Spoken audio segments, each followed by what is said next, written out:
Art of money getting. In the United States, where we have more land than people, it is not at all difficult for persons in good health to make money.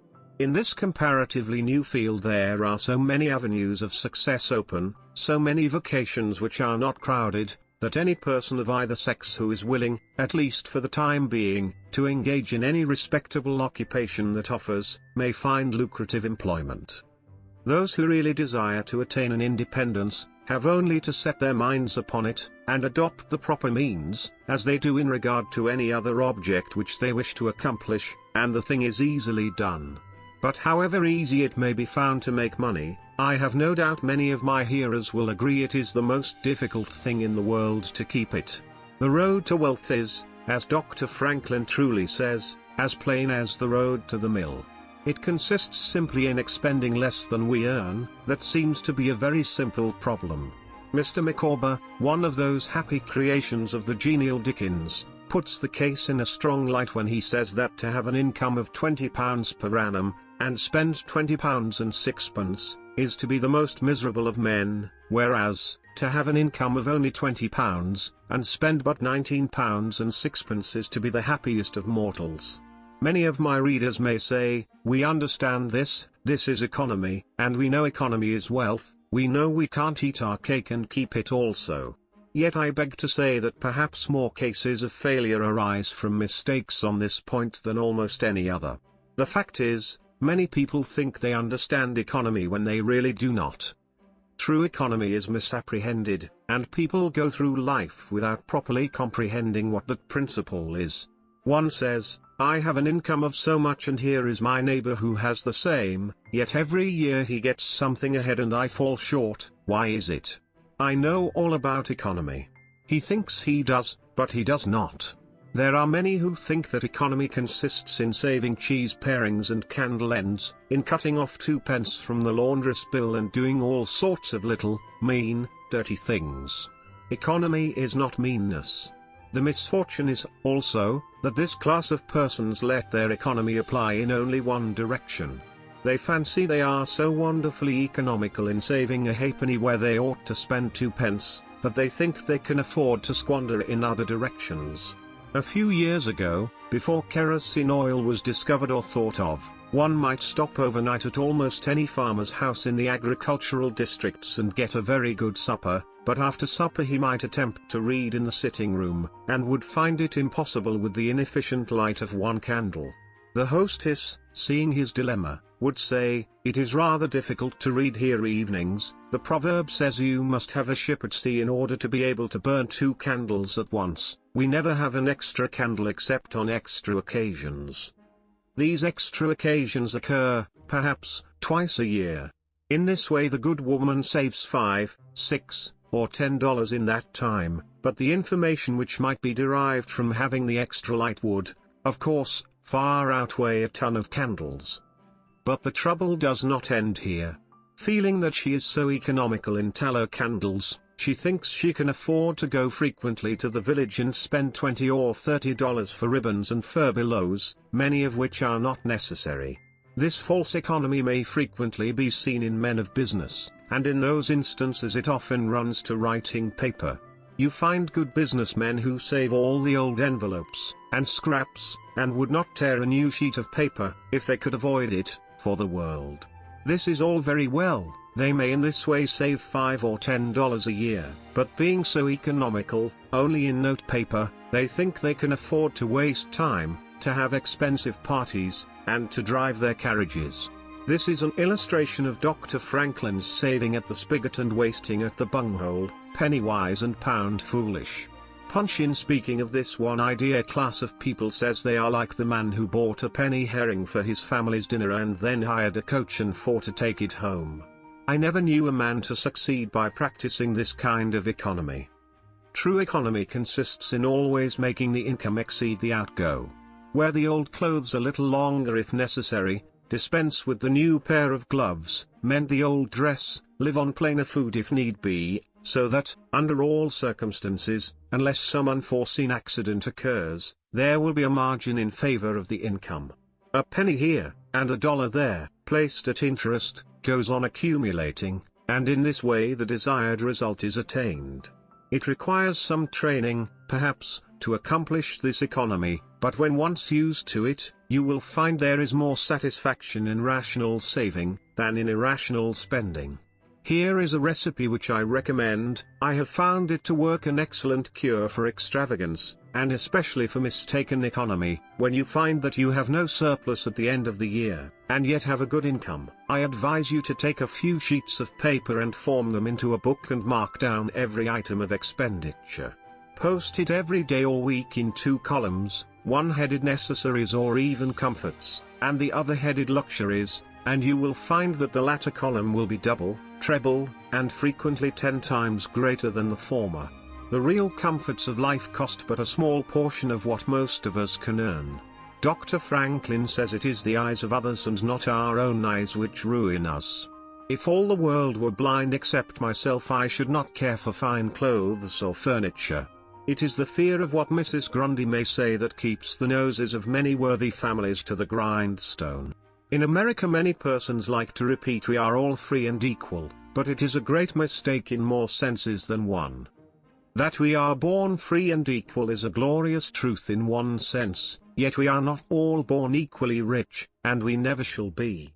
One may say, there is a man who has an income of $50,000 per annum, while I have but $1,000. I knew that fellow when he was poor like myself. Now he is rich and thinks he is better than I am. I will show him that I am as good as he is. I will go and buy a horse and buggy. No, I cannot do that, but I will go and hire one and ride this afternoon on the same road that he does, and thus prove to him that I am as good as he is.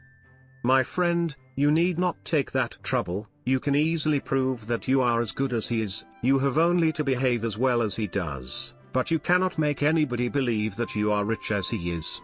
Besides, if you put on these airs, and waste your time and spend your money, your poor wife will be obliged to scrub her fingers off at home, and buy her tea 2 ounces at a time, and everything else in proportion, in order that you may keep up appearances, and, after all, deceive nobody. On the other hand, Mrs. Smith may say that her next-door neighbor married Johnson for his money, and everybody says so. She has a nice $1,000 camel's hair shawl, and she will make Smith get her an imitation one, and she will sit in a pew right next to her neighbor in church, in order to prove that she is her equal. My good woman, you will not get ahead in the world, if your vanity and envy thus take the lead. In this country, where we believe the majority ought to rule, we ignore that principle in regard to fashion, and let a handful of people, calling themselves the aristocracy, run up a false standard of perfection, and in endeavoring to rise to that standard, we constantly keep ourselves poor, all the time digging away for the sake of outside appearances. How much wiser to be a law unto ourselves and say, we will regulate our outgo by our income, and lay up something for a rainy day. People ought to be as sensible on the subject of money getting as on any other subject. Like causes produces like effects. You cannot accumulate a fortune by taking the road that leads to poverty. It needs no prophet to tell us that those who live fully up to their means, without any thought of a reverse in this life, can never attain a pecuniary independence.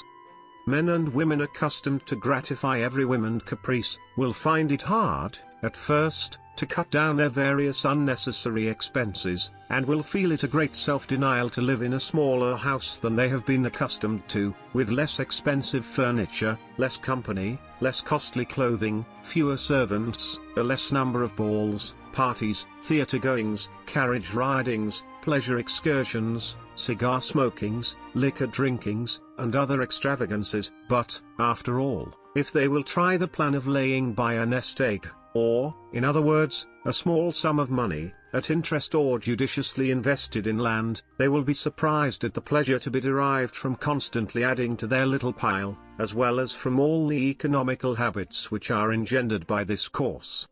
The old suit of clothes, and the old bonnet and dress, will answer for another season. The croton or spring water will taste better than champagne, a cold bath and a brisk walk will prove more exhilarating than a ride in the finest coach, a social chat, an evening's reading in the family circle, or an hour's play of Hunt the Slipper and Blind Man's Buff, will be far more pleasant than a $50 or $500 party. When the reflection on the difference in cost is indulged in by those who begin to know the pleasures of saving, thousands of men are kept poor, and tens of thousands are made so after they have acquired quite sufficient to support them well through life, in consequence of laying their plans of living on too broad a platform. Some families expend $20,000 per annum, and some much more, and would scarcely know how to live on less, while others secure more solid enjoyment frequently on a 20th part of that amount. Prosperity is a more severe ordeal than adversity, especially sudden prosperity. Easy come, easy go, is an old and true proverb. A spirit of pride and vanity, when permitted to have full sway, is the undying canker-worm which gnaws the very vitals of a man's worldly possessions, let them be small or great, hundreds or millions. Many persons, as they begin to prosper, immediately expand their ideas and commence expending for luxuries, until in a short time their expenses swallow up their income, and they become ruined in their ridiculous attempts to keep up appearances, and make a sensation. I know a gentleman of fortune who says, that when he first began to prosper, his wife would have a new and elegant sofa. That sofa, he says, cost me $30,000. When the sofa reached the house, it was found necessary to get chairs to match, then sideboards, carpets and tables to correspond with them, and so on through the entire stock of furniture, when at last it was found that the house itself was quite too small and old-fashioned for the furniture, and a new one was built to correspond with the new purchases. Thus, added my friend, summing up an outlay of $30,000, caused by that single sofa, and saddling on me, in the shape of servants, equipage, and the necessary expenses attendant upon keeping up a fine establishment, a yearly outlay of $11,000, and a tight pinch at that, whereas, 10 years ago, we lived with much more real comfort, because with much less care, on as many hundreds. The truth is, he continued, that sofa would have brought me to inevitable bankruptcy, had not a most unexampled tide of prosperity kept me above it, and had I not checked the natural desire to cut a dash. The foundation of success in life is good health, that is the substratum of fortune, it is also the basis of happiness. A person cannot accumulate a fortune very well when he is sick. He has no ambition, no incentive, no force. Of course, there are those who have bad health and cannot help it. You cannot expect that such persons can accumulate wealth, but there are a great many in poor health who need not be so. If, then, sound health is the foundation of success and happiness in life, how important it is that we should study the laws of health, which is but another expression for the laws of nature. The closer we keep to the laws of nature, the nearer we are to good health, and yet how many persons there are who pay no attention to natural laws, but absolutely transgress them, even against their own natural inclination. We ought to know that the sin of ignorance is never winked at in regard to the violation of nature's laws, their infraction always brings the penalty. A child may thrust its finger into the flames without knowing it will burn, and so suffers. Repentance, even, will not stop the smart. Many of our ancestors knew very little about the principle of ventilation. They did not know much about oxygen, whatever other gin they might have been acquainted with, and consequently, they built their houses with little 7 by 9 feet bedrooms, and these good old pious Puritans would lock themselves up in one of these cells, say their prayers and go to bed. In the morning they would devoutly return thanks for the preservation of their lives, during the night, and nobody had better reason to be thankful. Probably some big crack in the window, or in the door, let in a little fresh air, and thus saved them. Many persons knowingly violate the laws of nature against their better impulses, for the sake of fashion. For instance, there is one thing that nothing living except a vile worm ever naturally loved, and that is tobacco, yet how many persons there are who deliberately train an unnatural appetite, and overcome this implanted aversion for tobacco, to such a degree that they get to love it. They have got hold of a poisonous, filthy weed, or rather that takes a firm hold of them. Here are married men who run about spitting tobacco juice on the carpet and floors, and sometimes even upon their wives besides. They do not kick their wives out of doors like drunken men, but their wives, I have no doubt, often wish they were outside of the house. Another perilous feature is that this artificial appetite, like jealousy, grows by what it feeds on. When you love that which is unnatural, a stronger appetite is created for the hurtful thing than the natural desire for what is harmless. There is an old proverb which says that habit is second nature, but an artificial habit is stronger than nature. Take for instance, an old tobacco chewer. His love for the quid is stronger than his love for any particular kind of food. He can give up roast beef easier than give up the weed. Young lads regret that they are not men. They would like to go to bed boys and wake up men, and to accomplish this they copy the bad habits of their seniors. Little Tommy and Johnny see their fathers or uncles smoke a pipe, and they say, "If I could only do that, I would be a man too. Uncle John has gone out and left his pipe of tobacco, let us try it." They take a match and light it, and then puff away. "We will learn to smoke, do you like it, Johnny?" That lad dolefully replies, "Not very much, it tastes bitter." By and by he grows pale, but he persists and he soon offers up a sacrifice on the altar of fashion, but the boys stick to it and persevere until at last they conquer their natural appetites and become the victims of acquired tastes. I speak by the book, for I have noticed its effects on myself, having gone so far as to smoke 10 or 15 cigars a day, although I have not used the weed during the last 14 years, and never shall again. The more a man smokes, the more he craves smoking. The last cigar smoked simply excites the desire for another, and so on incessantly. Take the tobacco chewer.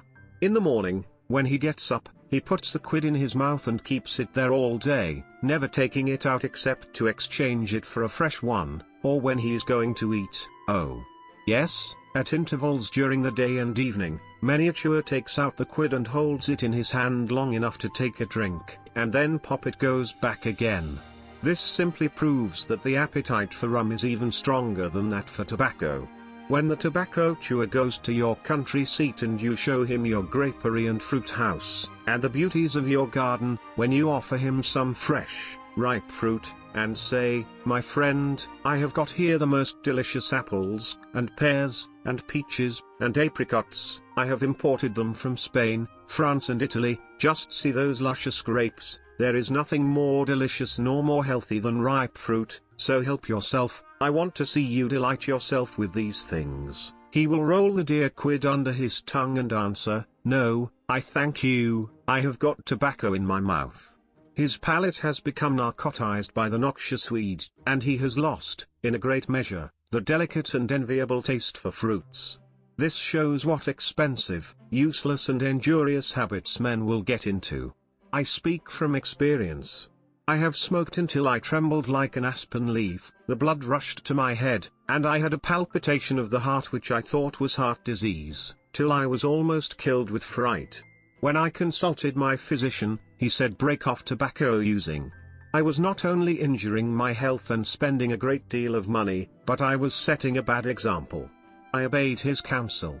No young man in the world ever looked so beautiful, as he thought he did, behind a 15-cent cigar or a mere showman. These remarks apply with tenfold force to the use of intoxicating drinks. To make money, requires a clear brain.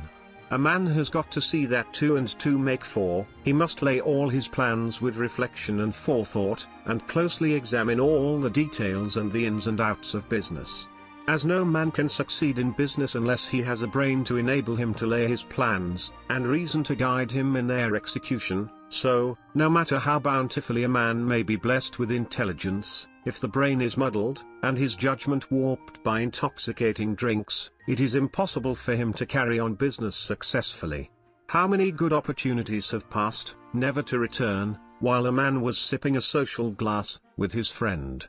How many foolish bargains have been made under the influence of the nervine, which temporarily makes its victim think he is rich? How many important chances have been put off until tomorrow, and then forever, because the wine cup has thrown the system into a state of lassitude, neutralizing the energies so essential to success in business? Verily, wine is a mocker. The use of intoxicating drinks as a beverage is as much an infatuation as is the smoking of opium by the Chinese, and the former is quite as destructive to the success of the businessman as the latter. It is an unmitigated evil, utterly indefensible in the light of philosophy, religion or good sense. It is the parent of nearly every other evil in our country.